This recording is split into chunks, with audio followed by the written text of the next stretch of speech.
Sono sicuro che molti di voi si chiederanno: ma è possibile che questi ponti appena fatti, nuovi, sono già arrugginiti?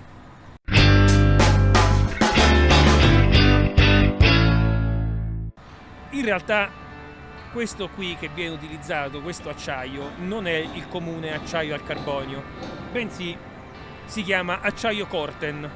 È un brevetto che è stato realizzato negli Stati Uniti negli anni 30 e Corten è appunto un acronimo delle due parole corrosione e tensione, cioè è un acciaio che è in grado di resistere alla corrosione e alla tensione. Come lo fa?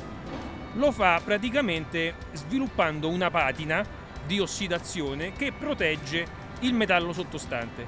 Ora, normalmente l'acciaio, il comune acciaio al carbonio, nel momento in cui arrugginisce, si sfoglia, cioè le parti arrugginite si staccano e vengono esposte agli agenti atmosferici gli strati sottostanti di metallo, e quindi la corrosione procede e aggredisce il metallo in profondità. In questo caso no.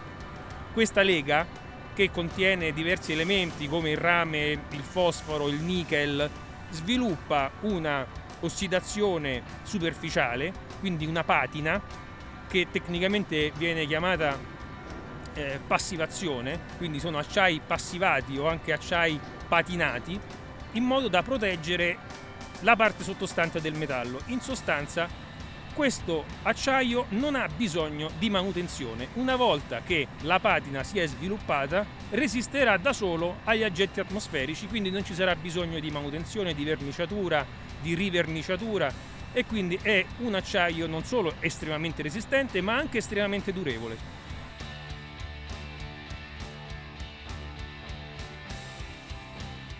Nel momento che l'acciaio Corten esce dalla fonderia, ha l'aspetto di un qualsiasi acciaio al carbonio, quindi la sua colorazione è tendenzialmente grigia.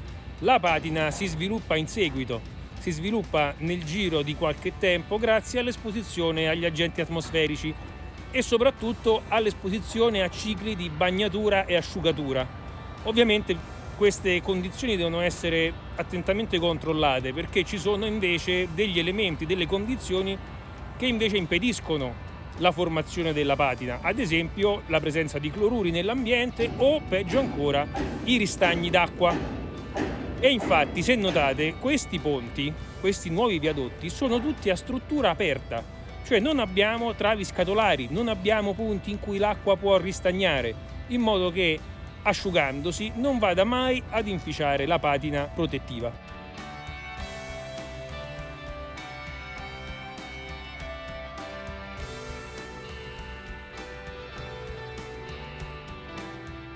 E allora vi chiederete: se questo acciaio Corten è stato inventato negli anni 30, perché viene utilizzato solo ora?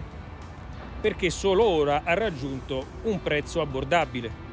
Per molto tempo è stato un materiale molto costoso e quindi non era possibile realizzare grandi strutture con l'acciaio Corten. Ora invece, con i moderni sistemi di produzione, è possibile avere dei costi che siano compatibili con la realizzazione di grandi strutture.